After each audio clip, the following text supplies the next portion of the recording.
Thank you again for joining us. Today, our webinar is Navigating GLP-1 Compounding, FDA and State Board of Pharmacy Perspectives. So as we get started here, I just want to point out that I am joined by my colleague, Dr. Martha Rumore, who is one of my close colleagues here at Frier Levitt that I've been working with now for many, many years. And Dr. Martha Rumore is, in addition to having 20 years of law firm experience and being a very, very talented attorney, is also a licensed pharmacist.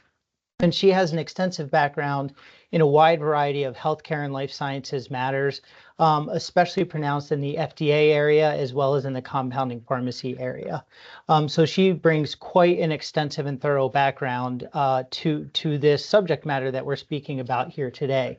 And I will be handing it off to Dr. Rumore shortly. And then just briefly a little bit about myself. I've been at Frier Levitt now coming up on 10 years, and I work in a variety of different settings on behalf of healthcare and life sciences providers, oftentimes in litigation settings, whether it be in federal court, state court, or arbitration, but also in other settings, and especially in the administrative agency setting. And that can be at the federal level, for example, CMS. But very oftentimes, and I would say quite frequently actually, at the state level. And I'm really speaking about state boards of pharmacy, which is one of the most significant and I would say in many ways powerful agencies that impact pharmacy providers throughout the country. And I represent providers in that setting in a wide variety of different types of experiences. To be clear, they are not all adversarial. They could be something as simple as a licensing issue, regulatory analysis, so on and so forth. But a lot of this work does involve state boards of pharmacy. And then as we get started here, I just do want to point out one disclaimer. Of course, this is important. We are a law firm and Martha and I are both lawyers. But I do want to be clear that this webinar is intended to be informative. But I want to emphasize that this is not legal advice. And very importantly, the topic that we're speaking on today is changing at a very rapid pace. Martha and I are constantly checking and monitoring for updates in this space. So it's really important that to the extent that you have any questions or concerns about how you're going about navigating this space, especially in the GLP-1 compounding area, that you make sure that you do two things at the bare minimum. One, make sure you're getting information that is 100% accurate as applied to your situation, because every situation is unique. A couple of factors that matter. What state are you licensed in? Are you operating beyond state lines in other states as well? And the other thing is making sure that the information you're relying on is up to date. Things that may have been accurate 1, 2, 3 weeks ago may no longer be accurate. And some of the information that we may discuss today that may be accurate and timely as of today could change very quickly tomorrow. So I just want to emphasize how important that is. Briefly, just a little bit of background about Frier Levitt. Martha and I are both attorneys working at Frier Levitt, but the firm itself is a collection of approximately 50 attorneys along with a great support team here. And we specialize in working on healthcare and life sciences matters. And I shouldn't really say that we specialize, but I would say that is the primary base of our work. That's really where we're working. We would call ourselves a boutique law firm, meaning that those are the types of matters that we handle as opposed to other types of matters. So healthcare, life sciences, provider-based legal work. Our offices are based in New York and New Jersey, but we do work with providers throughout the country. Now, Martha's just going to briefly discuss some of the main points that we're going to talk about today, and I will hand it off to her. Good afternoon, everybody, and thank you for joining us. We're very excited about this topic, and some of the key takeaways we hope that you'll get from this session. As you know, it's a series. There's going to be at least one more webinar in this area. So the key takeaways are to gain clarity on the 503A compounding requirements for GLP-1s before, during, and after removal from the FDA 506E drug shortage list, evaluate the potential impact of manufacturer petitions to classify GLP-1s as demonstrably difficult to compound, and what that means for 503A compounders. We're going to identify common USP 797 compliance challenges for 503A compounders and how boards of pharmacy inspections have evolved. And finally, today, we're going to assess the latest trends in non-resident pharmacy sterile compounding, including the roles of boards of pharmacy and the NABP compounding accreditation. Can I have the next slide, please? Absolutely. And I did just, before we go into the substance, want to just remind everyone that this is being recorded, so there will be an opportunity to review this at a later time. And just also, to the extent you have any questions during the presentation, do feel free to submit those. We will do our best to respond to those during the presentation, but any that we can't get to, we will respond to individually. Martha, back to you. Okay, so this next slide is an overview of what I'm going to discuss with my time with you today. The first two bullet points are actually the FDA's purposes. So the first purpose is to protect patients. Compounded drugs can pose a risk to patients. And the second important purpose, the FDA with regard to compounding, is preserving access to compounded drugs for patients who have a medical need for them. Compounds are not FDA approved, meaning that the FDA doesn't verify their safety, effectiveness, or quality before they're dispensed.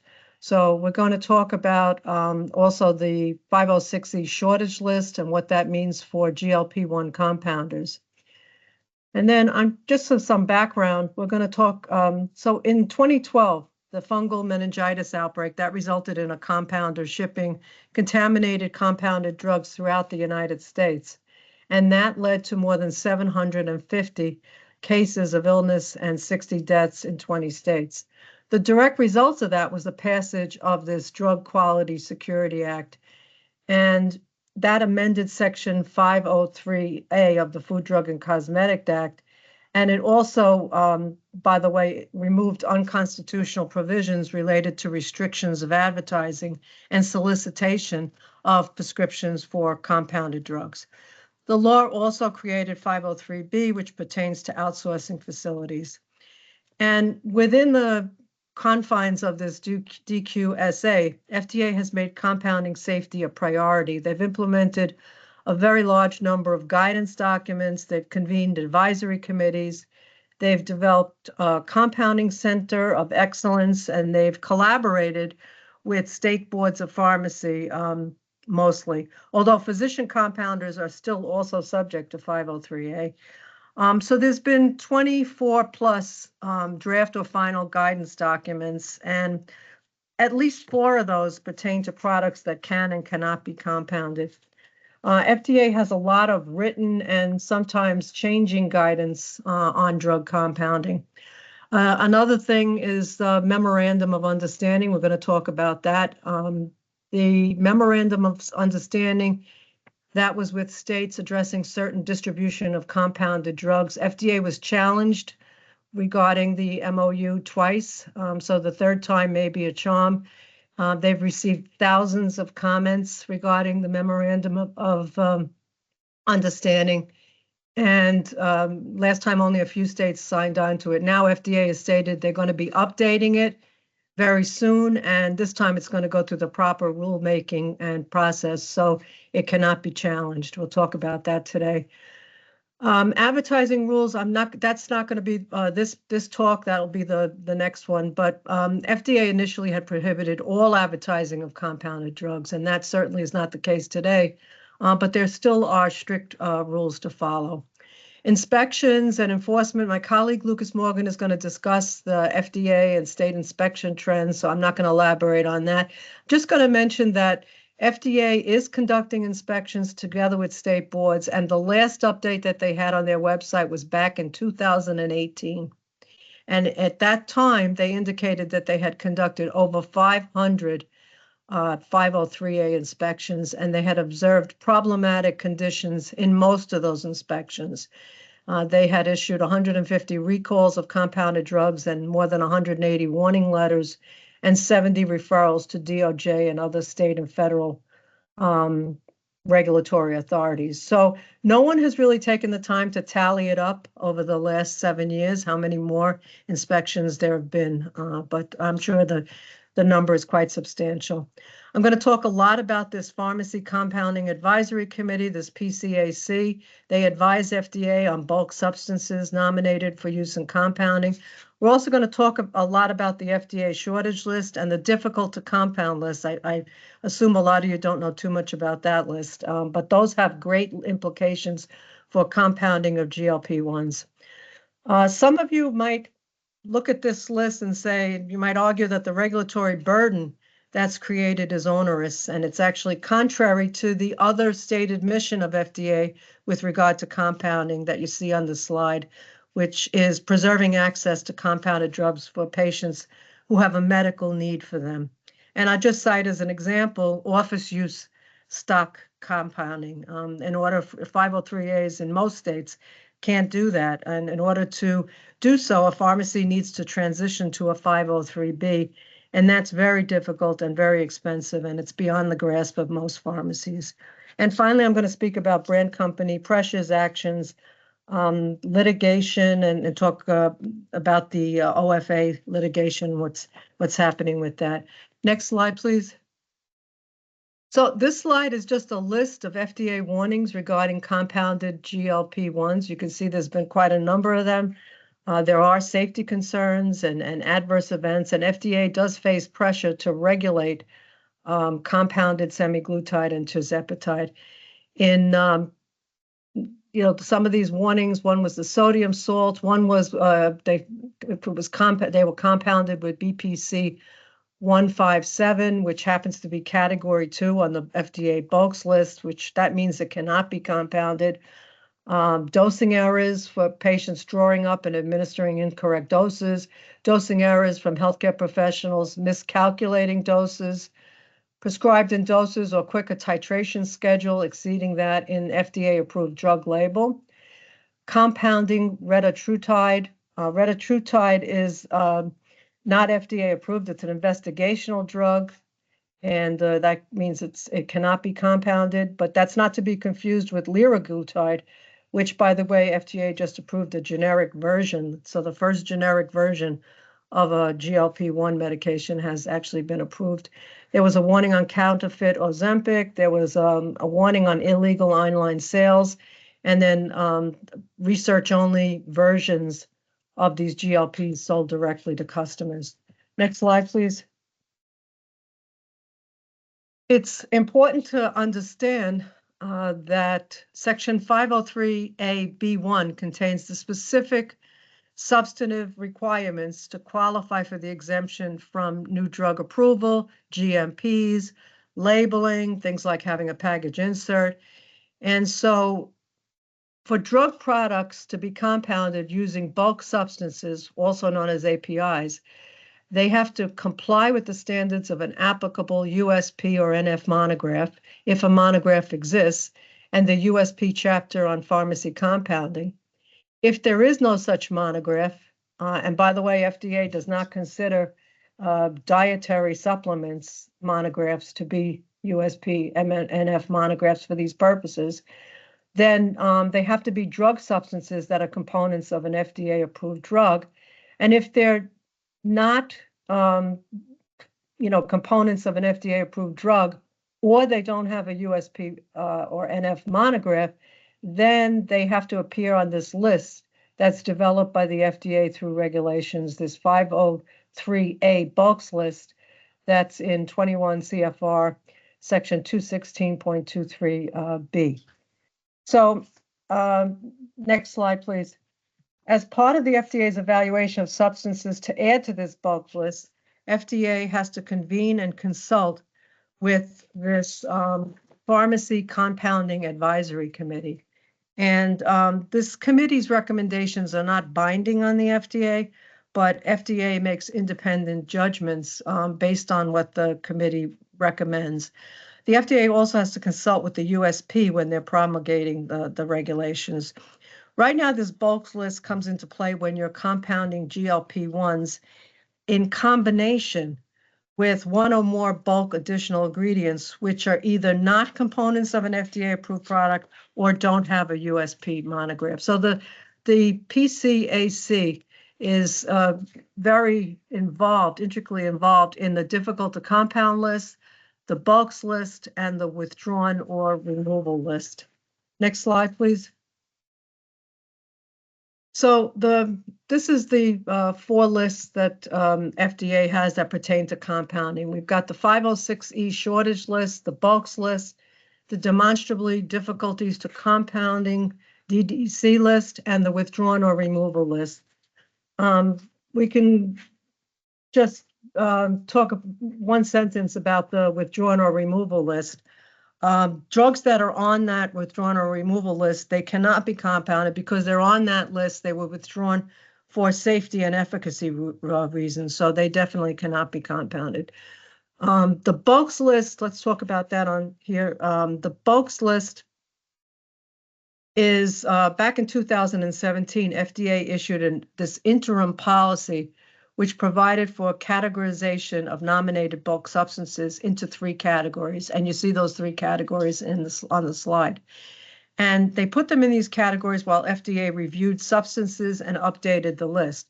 The purpose of these categories was to avoid unnecessary disruption to patient care, while FDA considers bulk substances that were nominated with sufficient support to permit the FDA to evaluate them. So the efforts to develop these 503A and 503B bulks lists as 2 separate lists, they've been very drawn out, and consequently, since 2017, FDA has been following this interim policy on the use of bulk drug substances. And under that policy, FDA stated that while the bulks list is being developed, they don't intend to take any enforcement action against a licensed pharmacy for compounding a drug that's not the subject of an applicable USP or NF monograph or a component of an FDA-approved drug, if that substance is eligible and nominated for inclusion on the list and does not present a significant safety risk. And so that means that it was placed in Category 1. Category 2 and 3, they cannot be compounded at all. And you see the 2 substances listed on that slide, methylcobalamin and glutathione. Both of those don't have a USP monograph. They're only dietary, they only have a dietary supplement monograph, and they were nominated for inclusion, but they are listed as Category 1 on the bulks list. So for 503Bs, these lists are even more important. The bulks list is more important for them because they can only compound if a drug is on the 506E shortage list, the FDA shortage list, or it appears on the 503 bulks list. So they're even more limited than the 503As in what they can compound. Now an update. Just a few weeks ago, on January 7th, FDA issued a final interim guidance on compounding using bulk drug substances under 503A.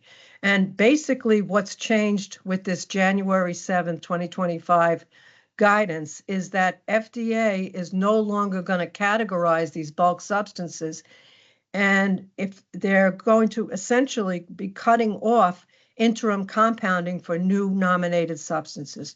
Drugs that are currently in the Category 1, they're going to continue to be able to be compounded until the FDA either makes a decision on them and removes them from Category 1, or it can decline to place them on the final bulks list. So one of 2 things can happen. So the Category 1s will eventually dissipate from the existing bulks list.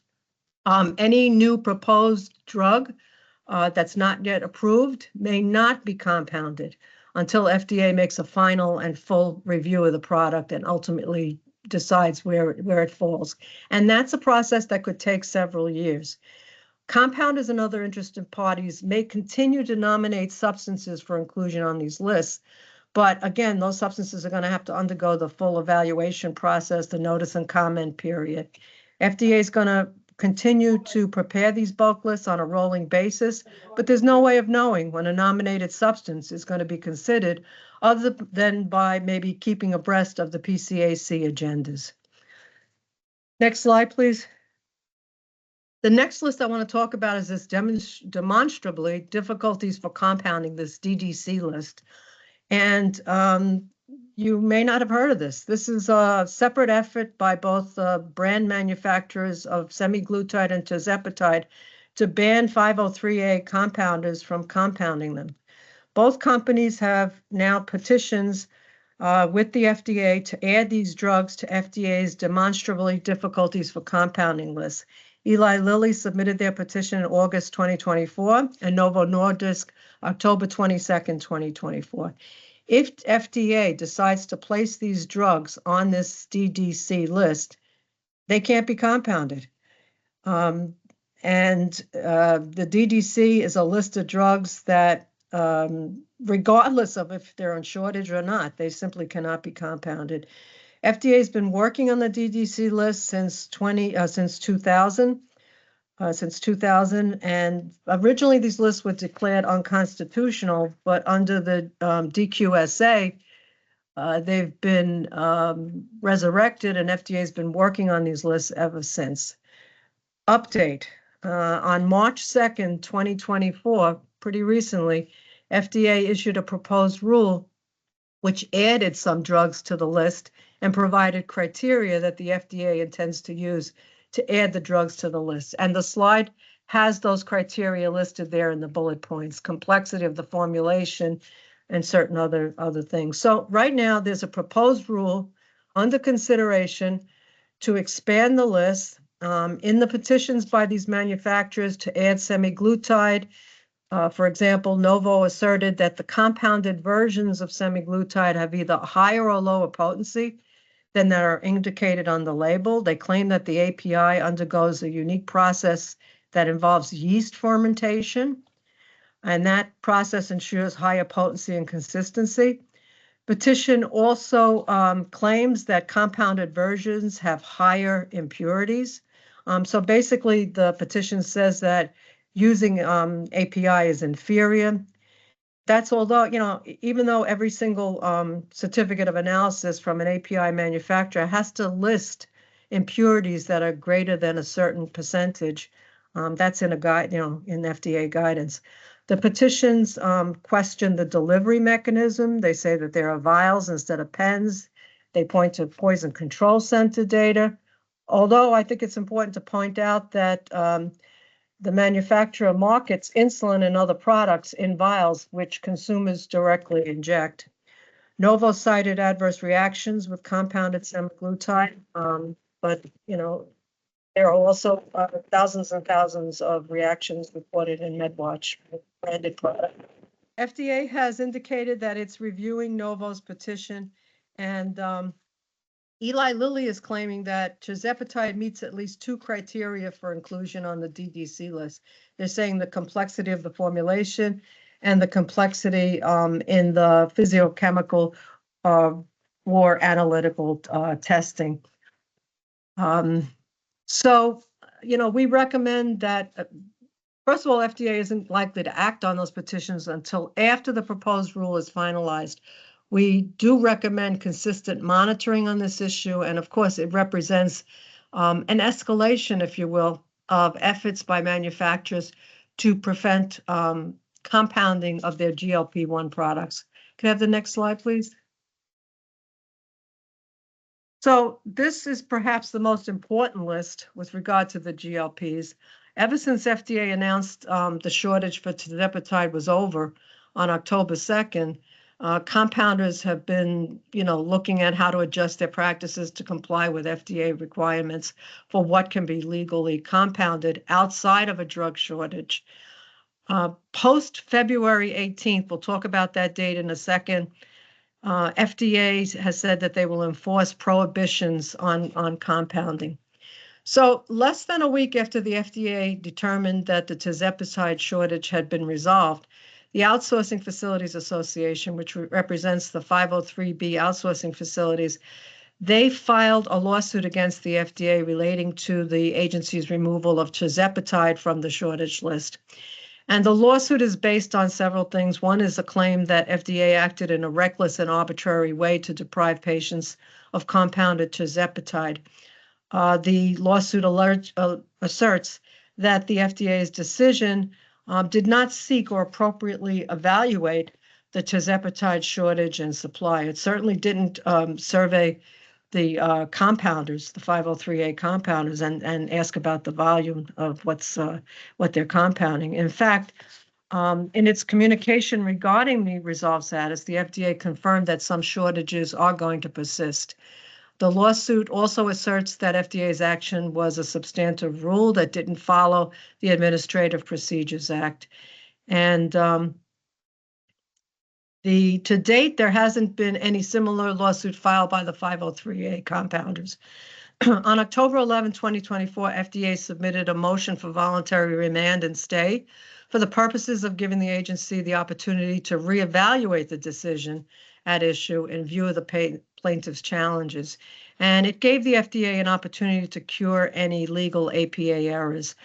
That motion was granted, and then importantly, FDA stated in the motion that it's not going to take enforcement action against 503Bs for compounding, but it didn't mention 503A, and that was later clarified in a letter to the Alliance for Pharmacy Compounding on October 17, 2024, where then they said that they would treat both 503A and 503B consistently.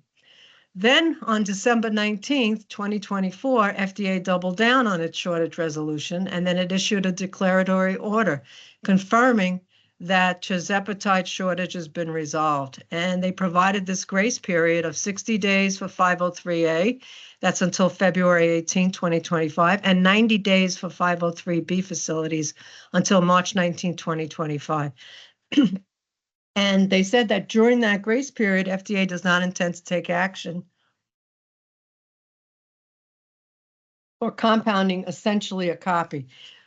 That has nothing to do with quality and safety. FDA can always, there is no grace period for quality and safety, and there's no enforcement discretion or stay for quality and safety. So, nor should there be. But we note that the lawsuit that was filed against the FDA by the OFA and the North American Customs Laboratories, it's resumed.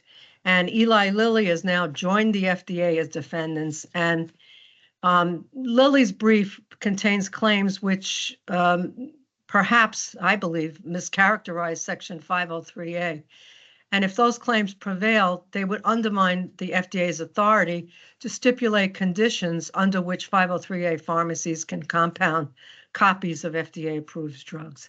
For example, Lilly's brief asserts that compounding pharmacies under 503A are only permitted to make essentially a copy of an FDA-approved drug in certain limited circumstances, and that drug product appearing on the FDA shortage list is not one of them.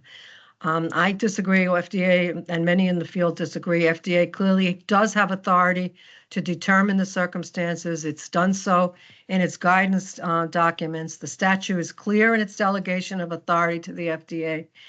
And the 503A compounding groups are taking exception to this language in the Lilly brief. So it remains to be seen if they're going to consider the matter serious enough to join the lawsuit as well. But with regard to that February 18th date, is that going to be enforceable by FDA in view of the latest filings in this OFA case? There's court schedules, there's a protective order, and 6 weeks from the date FDA turns over this confidential information, these documents, under the terms of this protective order, Eli Lilly is going to have 3 weeks to file their oppositions. Then OFA is going to have another week to respond. And there's a hearing date set for February 25th. So unless the FDA and Eli Lilly file early, February 18th is simply not enforceable if there's, based on that interpretation. The other thing that could happen is, drugs are taken off of the 506 list, they're placed back on the list. And so as FDA begins to receive more and more complaints from prescribers, patients, and pharmacists that they can't obtain the brand product or patient therapy disruptions begin to emerge, FDA may place the tirzepatide back on shortage. So the only thing we can say is to check the shortage list every day, because a substance's status on the list can change without notice. As of today, tirzepatide is in resolved status. Semaglutide and several other of the GLPs do remain on the FDA 506E shortage list. Martha, on that point, just one point of clarifications. I note that the FDA website indicates semaglutide is available. Does that mean it's off the shortage list? I think you just kind of answered that, but why does it show as available? So it means that that they're looking at it and that it's been reported as available by the manufacturer, so they put that up there. But that doesn't mean it's off the shortage list. There has to be a full analysis of if it's indeed available, and that's ongoing. But the fact that they put it as available does indicate that they were moving in that direction, and they are moving in that direction. So you have to stay tuned to see what happens. But semaglutide and some of the other GLP-1s are definitely still on the shortage list. Next slide, please. So the interaction of the 503A, the shortage list, and essentially a copy. Both sections 503A and 503B, they prohibit compounding of drugs that are essentially copies of FDA-approved drug products. So what does that mean, essentially a copy? It also, if you look at section 503A, it prohibits compounders from compounding regularly or inordinate amounts of drugs that are essentially a copy of FDA-approved drugs. So you have to note that the regularly and inordinate amount language applies to compounding essentially a copy. FDA's update, that they've issued, it would seem to suggest that it applies to any compounding of tirzepatide, which is not correct. So the FDA guidance specifically refers to compounding of regular and inordinate amounts in the context of copying essentially a copy. And what do we mean by essentially a copy? It's so a drug could be considered essentially a copy of a commercially available product, even if it's not an exact copy. The definition is that the compounded drug and the commercially available drug have the same API. The API has the same similar or an easily substitutable dosage strength, which they define as plus or minus 10%. And the commercially available drug product can be used by the same route of administration as the compounded drug. For 503A compounding, the term essentially a copy of a commercially available product does not include drug products in which there is a change made for an identified individual patient, which produces for that patient a significant difference as determined by the prescribing practitioner between the compounded drug and the commercially available drug. So that goes to, so there's two things. There's medical necessity and there's essentially a copy. If a compounder is going to rely on the medical necessity, the significant difference statement, then that has to be documented on a prescription. That determination is made by the prescriber, and FDA has indicated in its guidance that it's not going to second guess what the prescriber considers as medical necessity. Another thing just to mention here is adding a second API would also not necessarily not make it not essentially a copy. The only way it would be if the individual additional ingredient is not added at the exact strength of the commercially available product. So example, pyridoxine. If it's added to tirzepatide, which is being compounded at the commercially available strength, and you're adding pyridoxine at 100 milligram per ml, which is a commercially available strength, that's still essentially a copy. However, if you're adding pyridoxine at a dose that's not commercially available, maybe 4 milligram per 5 ml, then it would make it not essentially a copy. Can I have the next slide, please? I know this is extremely complicated, and so I would refer you to Appendix A in the FDA guidance, which clearly lays out how FDA intends to determine whether a compounded drug is essentially a copy of a commercially available product. And so that Appendix A has a really nice flow chart that, I think helps to, a picture is worth 1,000 words, and I think that spells it out very, very clearly. Can I have the next slide, please?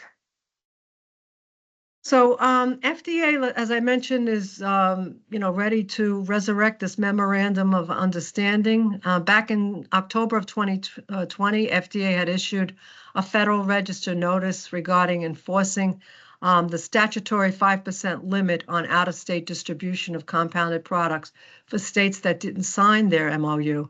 FDA they were sued by several compounding pharmacies, and the court remanded that MOU and said that it didn't have a certification of economic effect on small businesses or regulatory flexibility analysis. So most recently, FDA has announced that its plans to update and revive the MOU. What does that mean for GLP-1 compounders?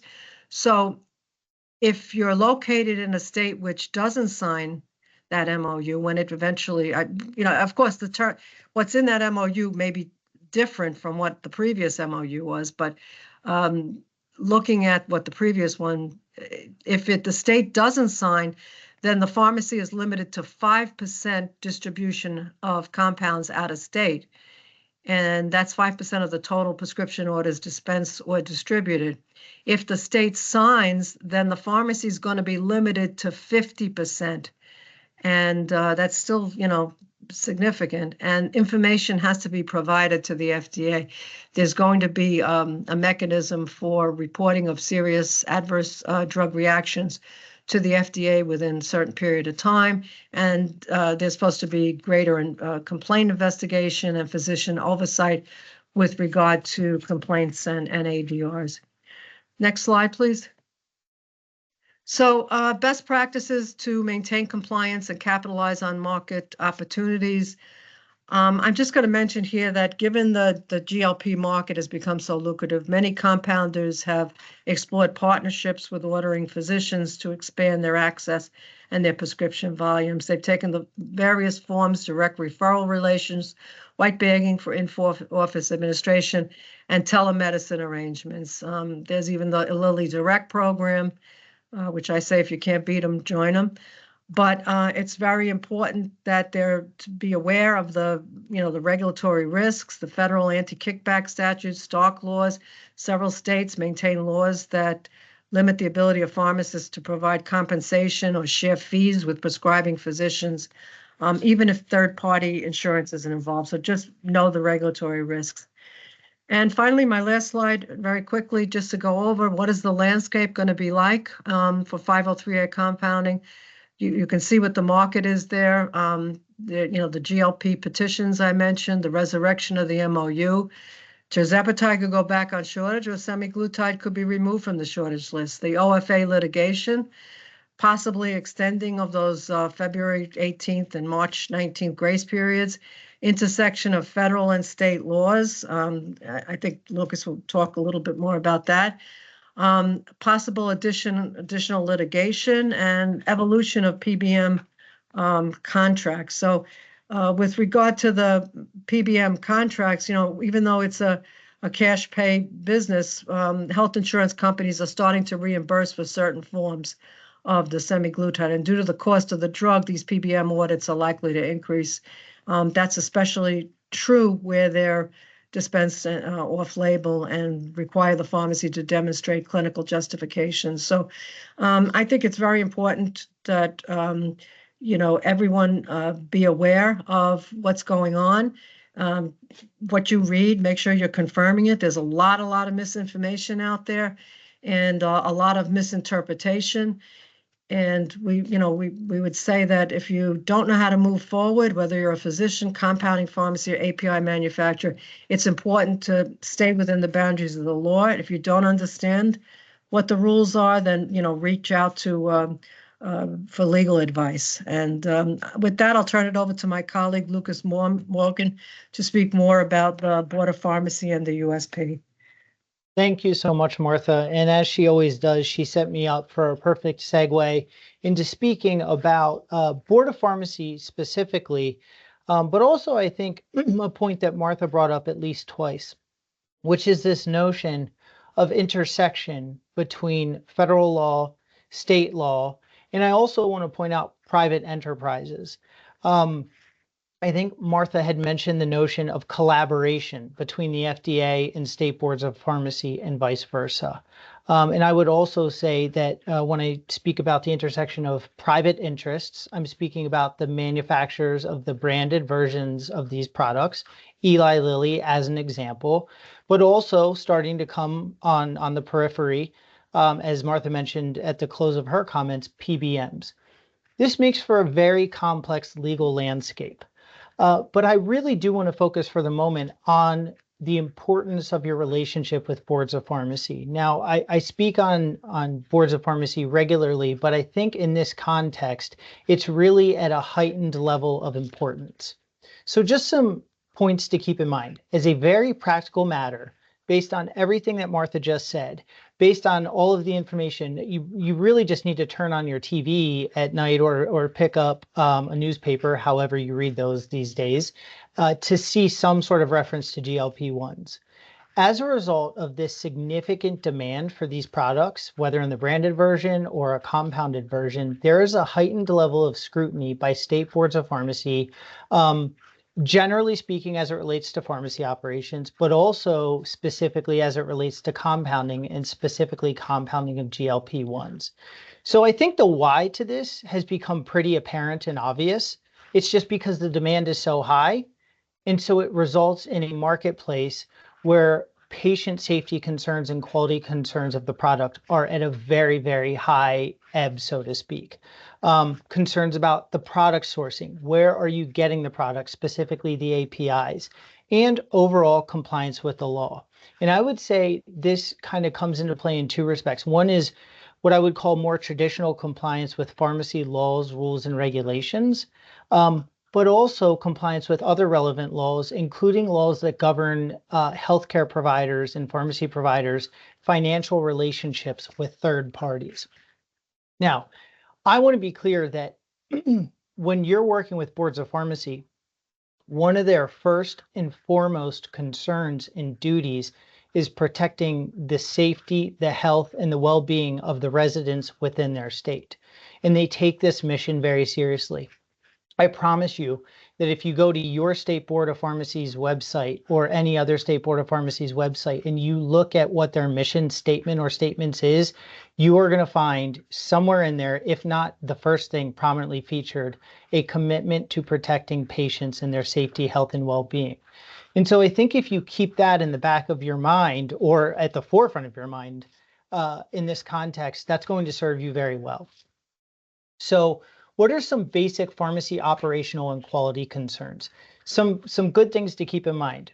First, you should assume that at any moment you could be inspected by your board of pharmacy.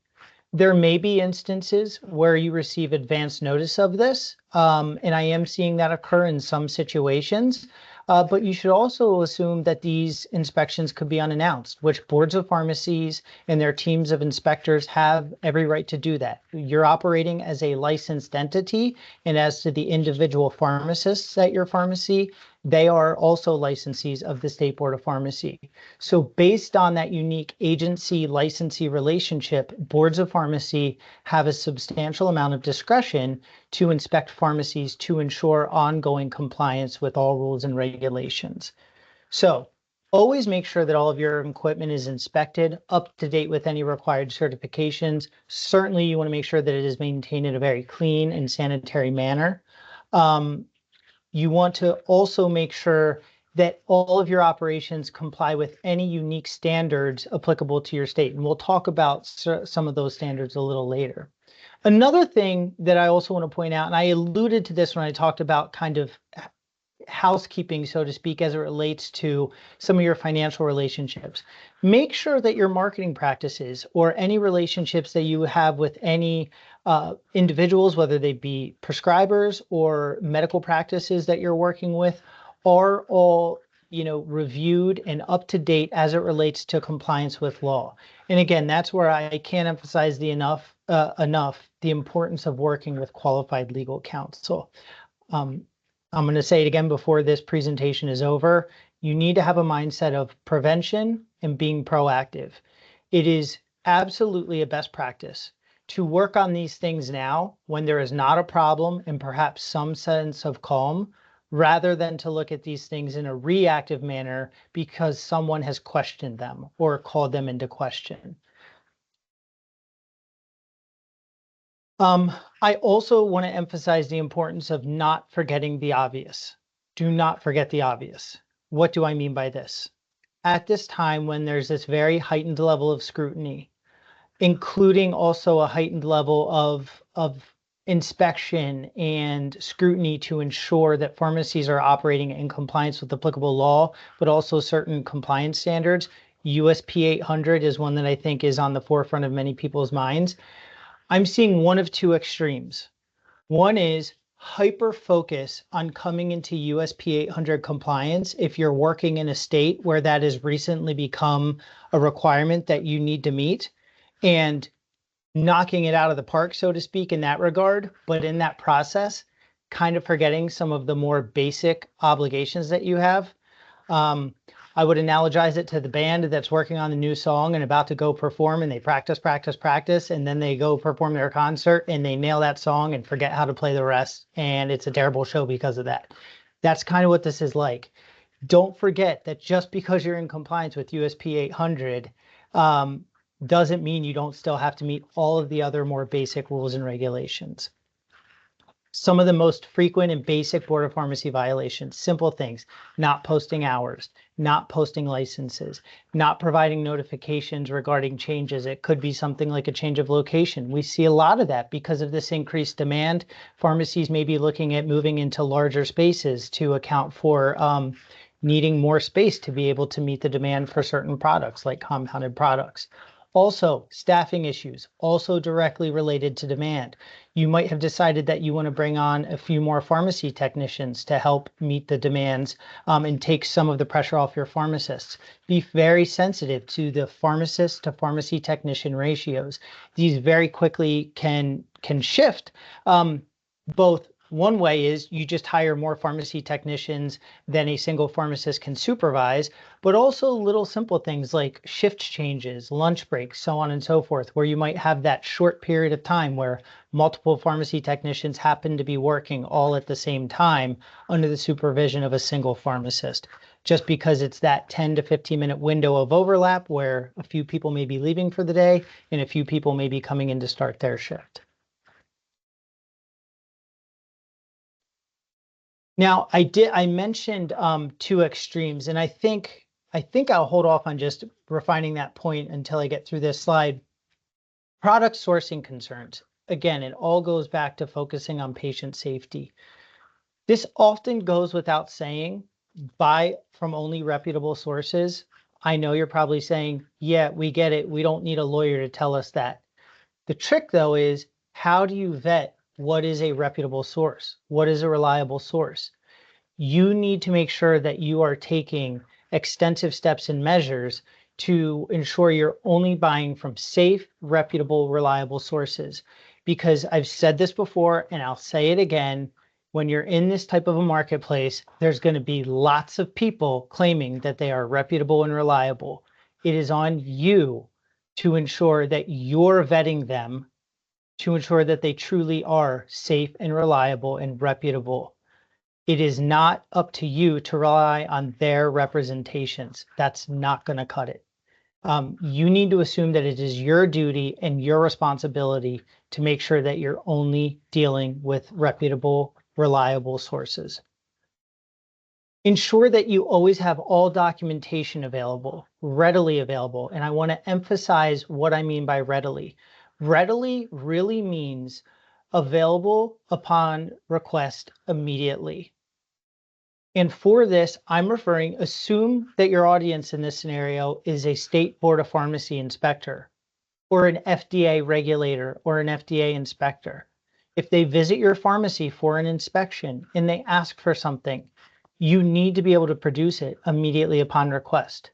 Now, it may be one thing if you say, wait one moment, that's over here in a drawer or it's over here on the shelf. That's one thing.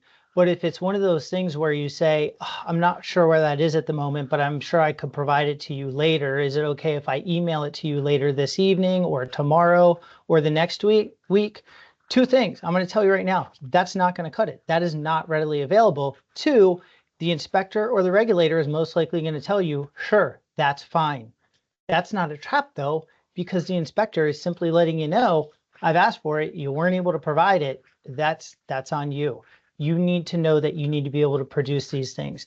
And these types of documentation range from COAs or certificates of analysis. That's very important in the compounding space, but also to some of the more basic things like policies and procedures, standard operating procedures, temperature logs. We're definitely seeing that being a very frequently requested type of documentation. Make sure they're up to date, make sure they're accurate, make sure they are readily available.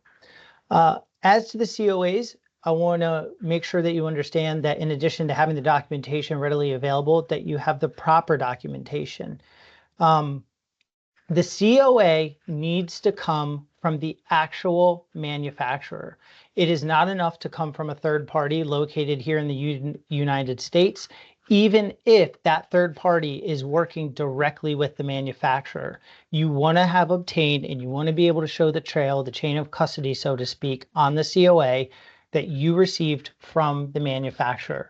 You don't want a copy. You want the actual one that you received from the manufacturer. And again, I can't emphasize this enough. And if I'm emphasizing it a lot, it's because I've seen it time and time and time again. It's not enough to be from a reputable third party that's working directly with the manufacturer. Going back to patient safety concerns, and I can't emphasize this enough, I think when we talk about the collaborative relationship between the FDA and state boards of pharmacy, that is their primary focus. Now, I am fully aware, and I am not naive to the fact that private corporations are also going to have other interests and priorities, but they also care very much about patient safety as well. And since that is a theme for all entities involved, including you as pharmacists or pharmacy owners, let that be your North Star. Let that be the guiding light. And I've said that before, and I'll say it again. I talked about making sure you're working with qualified third parties when it comes to product sourcing, where you're getting your APIs. The same is true with the prescribers that you're working with. That's very important. Make sure that you're working with reputable, qualified prescribers and medical practices. Make sure you're working with doctors that have an established patient-prescriber relationship. Mailing and shipping concerns. Again, this I think is taking on significant importance in a way that is unique for many because they're seeing such a demand for these products that they may be considering or already have decided to start doing business in another state at a time when in the past that was just not something they were considering. It is very important to know that you have to be in compliance with your home state Board of Pharmacy rules and regulations, as well as any other state in which you decide to do business. The starting point is going to be making sure that you gain a license in that state to do business. Now, is it possible that there could be some exceptions to that? Because I certainly don't want you to do anything or invest or engage in something that you have no intention of using or definitively do not need to do. So is it possible that there may be some exceptions? Yes. But I am telling you that if you are going to operate pursuant to some sort of exception, especially when it comes to any sort of a licensure requirement, a permit requirement, you better be 150% sure that you are unequivocally correct on your interpretation and understanding of that exception. And then on top of that, I would just ask yourself, what is better, operate pursuant to an exception or put yourself in a position where you've eliminated any need to understand some sort of an exception to a rule? Better to strictly, yes. Yeah, I don't want to just ask you, are you, in your experience, is it becoming more difficult for pharmacies to obtain these non-resident permits? Yeah, thank you for that question, Martha. I think that's a really pointed question. I think the answer is yes. And I would also point out that it's especially difficult for compounding pharmacies specifically. There's an additional layer of scrutiny that I don't believe was there before. To be clear, I'm not suggesting that that means the board is now cares more in a way that they were kind of turning a blind eye to things in the past. They're seeing more applications for non-resident pharmacy permits from compounding pharmacies. So clearly they can see the connection between the compounding of these products and this increased demand for non-resident pharmacy permits. I'd also point out that some states require a separate permit for compounding alongside the state's pharmacy license. So in those types of situations, it's going to be abundantly clear that the pharmacy is seeking the permit to engage in compounding, so they're going to know.